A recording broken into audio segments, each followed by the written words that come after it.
ఇప్పుడు మనం ఆదివారం ప్రార్థన పెట్టుకున్న వాళ్ళు ఎప్పుడు పెట్టుకుంటారు? శనివారం పెట్టుకుంటారు. అంటే వాళ్ళకి ఎక్కడున్నారు?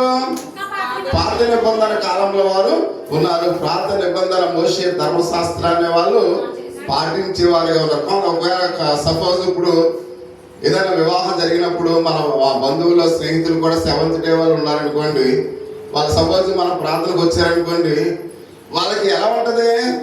మతిపోయేట్టుగా ఉంటది. మనం చెప్పేది వాళ్ళకి అర్థం కాదు. అంటే వాళ్ళు ఓల్డ్ టెస్ట్మెంట్ వింటున్నారు కాబట్టి మనం ఎవరి గురించి చెప్తున్నాం? యేసుక్రీస్తు వారి గురించి చెప్తాం. అంటే ఆ దేవుని యొక్క ఈ చివరి దినాల్లో ప్రతి ఒక్క క్రైస్తవుడు, ప్రతి ఒక్క పాస్టర్ గారు కాబట్టి క్రీస్తు గురించే బోధించాలి, క్రీస్తు గురించే మనము వినాలి. కాబట్టి అందుకనే పాత నిబంధన అంటే ఇక్కడ మనం బోధించకూడదని కాదు ప్రియమైన వారు. అంటే పాత నిబంధన అంతటిని కూడా ఎవరు నెరవేర్చారు? యేసుక్రీస్తు వారు నెరవేర్చి ఉన్నాడు అనే విషయాన్ని పరిశుద్ధ దేవునికి లేఖన భావనలు మనం చూస్తూ ఉన్నాం. కాబట్టి వాక్యం పరిశుద్ధాత్మ దేవుడు మనకు ఒక ఆలోచన ఇస్తూ ఉన్నాడు. అనేకమైన వాటి నుండి ఈ రెండు విషయాలు మనం చూస్తున్నాం ప్రియమైన వారరా. కాబట్టి రెండు విషయాలు మాత్రమే ఈరోజు మనం చూద్దాం. ఎందుకంటే ఆయన మాట్లాడుతూ ఉన్నాడు యాజకత్వం గురించి మరియు సబాతు గురించి మనం చూద్దాం. ఎందుకంటే సమయం చాలా విలువైంది కాబట్టి ప్రభు అయిన యేసుక్రీస్తు వారు ఈ రెండు విషయాలు చాలా స్పష్టంగా చెప్తున్నాడు. ఒకటేంటి? యాజకత్వం, రెండు సబాతు. అంటే మనం ధర్మశాస్త్రాన్ని కూడా దేవుడు పాటించాడు కనుక పాత నిబంధన ఆచార సంబంధమైనవి మనము చేయవలసిన పని లేదు ప్రియమైన వాళ్ళు. అందుకనే గ్రీక్ లో ఇక్కడ ఆడియా ఫరా అంటారు. ఆడియా ఫరా అంటే ఏంటి? నువ్వు చేయకపోవచ్చు. మన లేవి కాండలో మనం చూస్తూ ఉంటాం ఏమి తినాలి, ఏమి తినకూడదు. కాబట్టి ఏమి చేయాలి, ఏమి చేయకూడదు. అంటే అవి ఓల్డ్ టెస్ట్మెంట్ లో మాత్రమే దేవుడు ఇచ్చాడు, కానీ కొత్త నిబంధనలో అవన్నీ కూడా నెరవేర్చాడు. కాబట్టి నువ్వు చేస్తే చెయ్యి, లేకపోతే మానే. చేసా మాలుగా నువ్వు చేసినా అది తప్పులేదు, చేయకపోయినా తప్పులేదు. కాబట్టి ఇప్పుడు మనం 9 గంటలకే, పోయినసారి స్టార్టింగ్ లో మనం చెప్పాం 9 గంటలకే ప్రార్థన పెట్టాలని రూల్ లేదు. ఆర్యఫరా పెట్టు, వేరే టైం నువ్వు చూస్ చేసుకో, దానికి తప్పేం కాదు. అలాగే నువ్వు ఉపవాసం ఉండకపోయినా పర్వాలేదు. అందుకని ఉపవాసం ఉంటేనే ఇలా జరుగుతుంది అని ఏమీ లేదు. అంటే ప్రతి దానికి దేవుడు ఏం చేస్తాడు?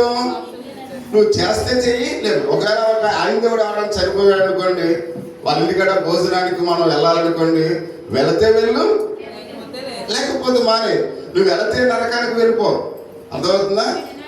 లేకపోతే నువ్వు వెళ్ళకపోతే నరకానికి వెళ్ళాలి. అంటే కొన్ని పాత నిబంధన ఆచార సంబంధమైన వాటిని దేవుడు ఏం చేశాడు? మార్చాడు. కొన్ని సంఘాలు మీరు అందరూ కూడా వైట్ డ్రెస్ వేసుకురావాలంటే నువ్వు వేసుకొస్తే వేసుకురా, అవి మానే. వేసుకున్నా మంచిదే, వేసుకోకపోయినా మంచిదే. కాబట్టి నువ్వు అన్ని మాలుగా వస్తువులన్నీ కూడా తీసేయాలంటే ఒకవేళ నీకు ఇష్టమైతే తీసే, ఒకవేళ బంగారం కొనలేని పరిస్థితిలో ఉంటే వేసుకో. అంటే ఏదైనప్పుడు కూడా క్రీస్తు సమస్తాన్ని కూడా ఏం చేశాడు? మార్చాడు. అంటే మీరు ముక్కులకి చెవులకి ఇవన్నీ కూడా పెట్టుకుంటే మీరు పరలోకం వెళ్ళాలనేది లేదు. మామూలుగా ఇవన్నీ కూడా అలంకరణ చేసుకున్న పరలోకం వెళ్తాం, చేసుకోకపోయిన పరలోకం వెళ్తాం. అంటే కొన్ని ఇక్కడ కట్టుబాట్లు అవి ఏంటవి? ఓల్టెస్ట్ పాత నిబంధనలో ఉన్నవి ఇవన్నీ కూడా ఆచార సంబంధమైనవి. ఇది వరకు మోషే ధర్మశాస్త్ర ప్రకారం వాళ్ళు ఆదివారము రాజ్య మార్గంలో వాళ్ళు నడిచేవారు కాదు. రాజ్యమార్గం అంటే ఏంటి అమ్మా? రాజ్యమార్గం అంటే ఏంటి? మెయిన్ వీధి. అంటే ఇప్పుడు మనకి ఇప్పుడు జగన్ ఇక్కడ ఫ్లెక్సీ ఉంది కదా, అలాంటి ఇక్కడ మనకు కూడా ఇక్కడ నుంచి ఇది రాజవీధి. ఏది? బోడమ్మ గారి ఇంటికాడ నుంచి ఇది మాల రైల్వే స్టేషన్ దాకా రాజవీధి. ఈ అడ్డదారులు అనమాట. ఇవన్నీ కూడా ఏంటి? అడ్డదారు. అది రాజ్య మార్గం. అంటే వాళ్ళు రాజ్య మార్గంలో ఆదివారం నడిచేవారు కాదు. ఇప్పుడు వాస్తవానికి ఇప్పుడు మీరు ఆ రోడ్లో నడవకూడదు. మోషే ధర్మశాస్త్ర ప్రకారం అయితే మీరు ఏం చేయకూడదు? ఆ రోడ్డు మీద నడవకూడదు. కాబట్టి ఎన్ని అడుగులు నడవాలో కూడా వాళ్ళు లెక్క పెట్టుకునేవారు. అంటే ఎక్కువ నడిస్తే నువ్వు శ్రమ పడుతున్నావు. అంటే ఆ రోజు ఏంటి? నీకు విశ్రాంతి. కాబట్టి విశ్రాంతితో రోజున నువ్వు ఎక్కువ నడవకూడదు, నువ్వు ఏ పని కూడా చేయకూడదు. అంటే ఇవన్నీ కూడా ఆచార సంబంధమైనవి. మీకు అర్థమవుతుందా? ఆచార సంబంధమైనవి. కాబట్టి ఇవన్నీ కూడా యేసుక్రీస్తు వారు ఏం చేశాడు? కొట్టివేశాడు. ఆయన నెరవేర్చాడు కాబట్టి ఆయన ఏం చేశాడు? కొట్టివేశాడు. ఇప్పుడు నేను ఇష్టం, నువ్వు ఎలా అయినా రావచ్చు, ఒక దగ్గర త్రోవలో నువ్వు రావచ్చు, రాజమార్గంలో నడవచ్చు, ఎన్ని అడుగులైనా నువ్వు వేయచ్చు. అందుకనే ఈ ఆచార సంబంధమైన కట్టుబాట్లన్నీ కూడా ప్రభువైన యేసుక్రీస్తు వారు ఏం చేశాడు?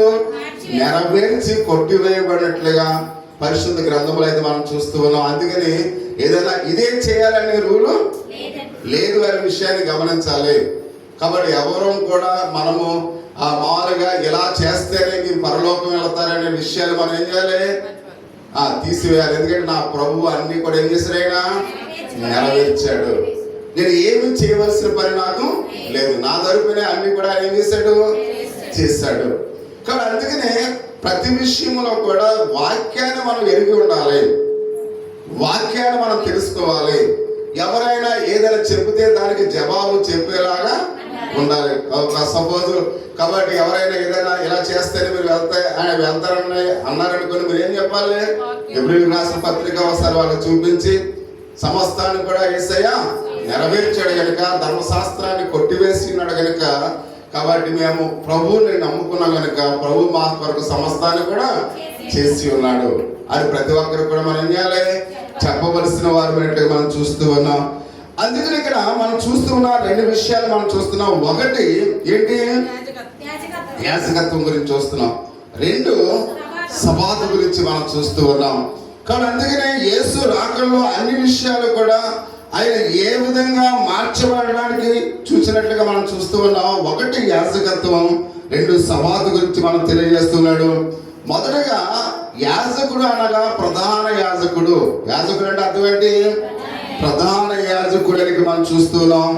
ఆ పని గురించి ఒకసారి మనం జ్ఞాపకం చేసుకుందాం. ప్రధాన యాజకుడు చేసే పని ఏంటి అంటే, ఇక్కడ ప్రియ సహోదరి సోదరుడు, ప్రధాన యాజకుడు మనుషులందరి కొరకు ఏం చేశాడంట?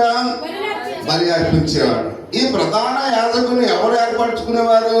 ప్రజలే ఎన్నుకునేవారు. అర్థమవుతుందా? ప్రజలే ఆ ప్రధాన యాజకుని ఎన్నుకునేవారిని మనం చూస్తూ ఉన్నాం.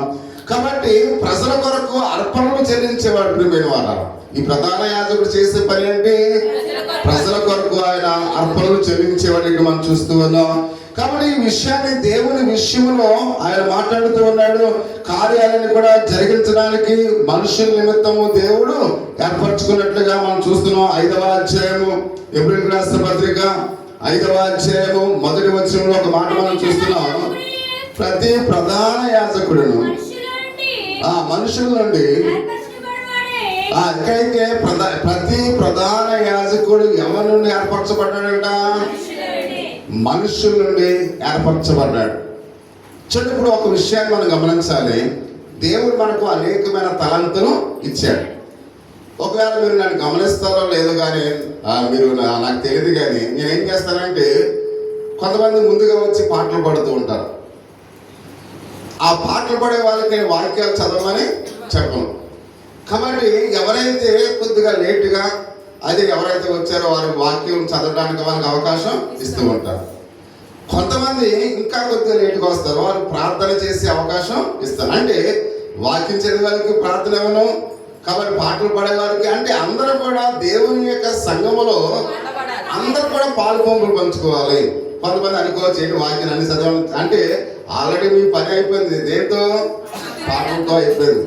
కొంతమంది వాక్యాలతో అయిపోయింది. కొంతమంది ఇంకెవరున్నారు? బ్యాలెన్స్ ప్రార్థనలు చేయవలసే వాళ్ళు ఉన్నారు. అంటే ప్రతి ఒక్కరిని కూడా మనం ఏం చేయాలి? ఇన్వాల్వ్ చేయాలి. చూడండి, మన సీన్ అంతమంది అన్నీ పిలుస్తారు ఏంటంటే సీన్ అంటారు. అంటే ఒకరిని పిలిస్తే అది ఒక ఫేవరెట్గా మారిపోతుంది. అందుకని మనం ఏం చేయాలి? అందరికి ఇవ్వాలి. కానీ అందరికి ఇద్దామనుకునేమో వాళ్ళేమో సిగ్గుపడిపోవాలి ఎక్కువ ఉన్నారు.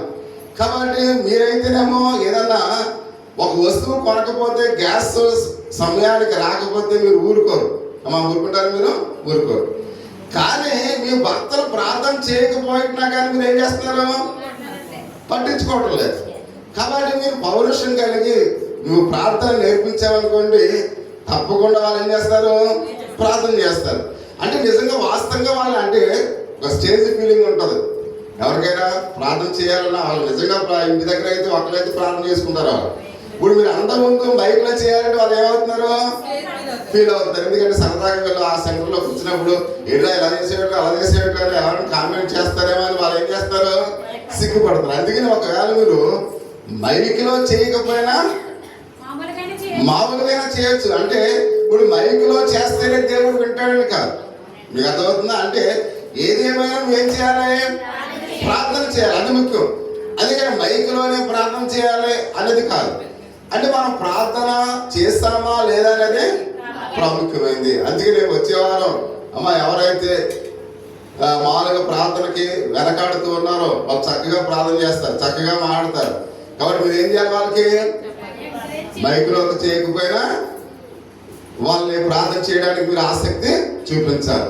కాబట్టి అందుకనే ప్రార్థనలో మన తలంతలని మనం ఏం చేయాలి, ఉపయోగించుకోవాలి.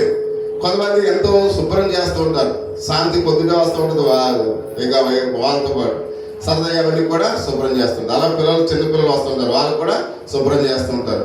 అంటే కొంతమంది ఒక్కొక్క టాలెంట్ ఉంటుంది ప్రియమైన వాళ్ళ, మీకు అర్థమవుతుందా? అంటే సంఘములో నువ్వు చేసిన పని ఏ పని అయినప్పుడు కూడా నువ్వు దేవుని కొరకు చేస్తున్నావు. నువ్వు ఏ పని చేసినా దేవుడిని ఏం చేస్తాడు, ఆశీర్వదిస్తాడు. అందుకని పాటలు పాడే వాళ్ళని ఆశీర్వదిస్తాడు. మేము ఎందుకంటే ఇప్పుడు మీరు పాటలు పాడాలనుకుని వీళ్ళందరూ చూస్తారు, పొద్దునే వచ్చి నువ్వు తుడుస్తున్నా ఎవరికైనా తెలుస్తుందా, తెలియదు. కాబట్టి మీకోసం చూడట్లేదు, దేవుడు చూస్తూ ఉన్నాడు. కానీ అందుకనే మనం ఏ పని చేస్తున్నా ఎవరు చూస్తున్నారని చేయాలి, దేవుడు చూస్తూ ఉన్నాడు. కాబట్టి దేవుడు చూస్తే ఆయన ఆశీర్వదిస్తాడు. ఒకవేళ నువ్వు మెచ్చుకోవచ్చు, బాగానే పాడే పాట అని ఒకవేళ మెచ్చుకోవచ్చు, కానీ దేవుడు మెచ్చుకునే విధంగా మనము దేవుని కొరకు ఉపయోగపడాలి ప్రియమైన వాళ్ళు. అందుకనే ఎప్పుడు కూడా దేవుని పనిలో ఏదో ఒక పని మనము చేయాలి.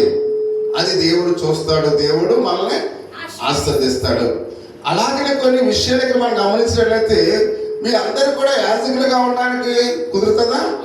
అందుకనే కొంతమందిని యాజకులుగాను, కొంతమందిని పాట పాడేవారుగా, కొన్ని ఆ ఇన్స్ట్రుమెంట్స్ వాయించేవాడుగా.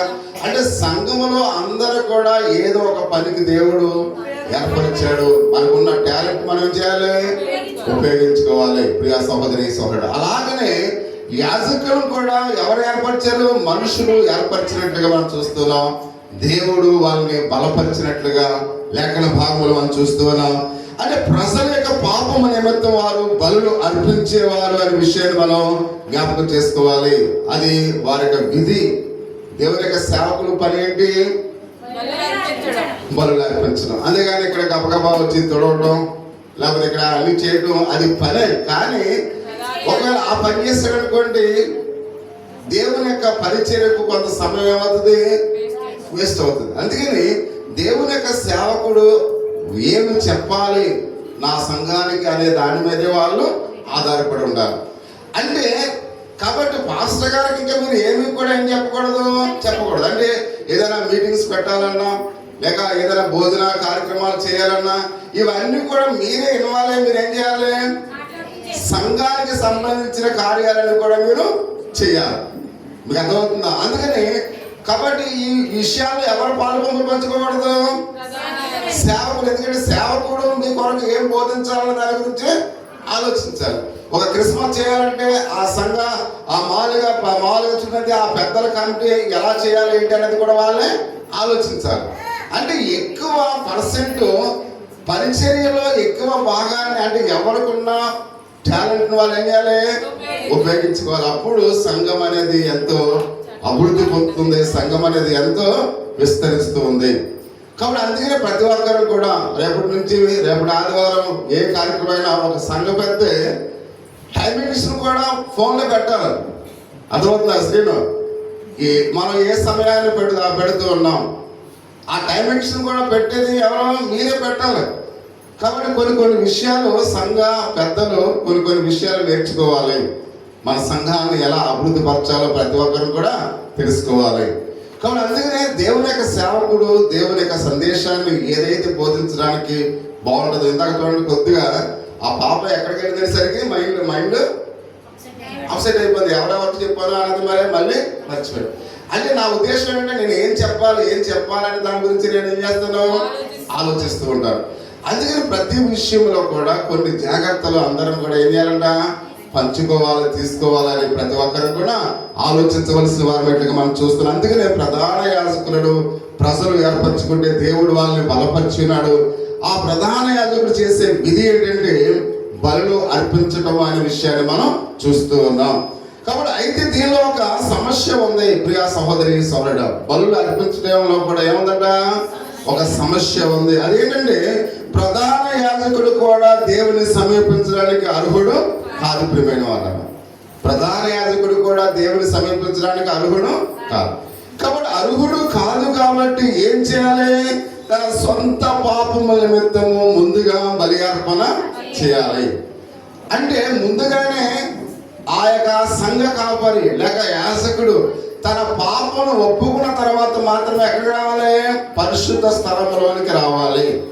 మీకు అర్థమవుతుందమ్మా? అంటే దేవుని యొక్క సేవకుడు కూడా వినాలి, దేవుని యొక్క సేవకుడు కూడా పాప క్షమాపణ పొందుకోవాలి. కానీ చాలా మంది ఏమనుకుంటారు, పొందుకోగలదు ఎందుకంటే సేవకుడా నేను పరిశుద్ధుని గొప్పవాడే అన్నట్టుగా ఫీల్ అవుతూ ఉంటారు. అంటే సేవకుడు కూడా విశ్వాసతో సమానమే. మీకు అర్థమవుతుందా? సేవకుడికి ఏదో ఒక ప్రత్యేకత ఉండదు. సేవకుడు అంటే ఏదో పరిశుద్ధుడు లేదా ఏదో గొప్పవాడు అన్నట్లుగా మనము ఫీల్ అవ్వకూడదు. అంటే సేవకుడు కూడా పాపము చేసి ఉన్నాడు అంటే అతడు కూడా ఆ మామూలుగా దేవుని పరిశుద్ధ స్థలంలోనికి వెళ్ళడానికి అర్హుడు కాదు. అంటే ప్రతి ఒక్కరూ కూడా మొదటగా సంఘ కాపరి పాప క్షమాపణ పొందుకోవాలి, తన కోసం బలి అర్పించాలి, తర్వాత విశ్వాసుల కొరకు ఏం చేయాలంట, అర్పణ చెల్లించాలి అనే విషయాన్ని పరిశుద్ధ గ్రంథంలో మనం చూస్తూ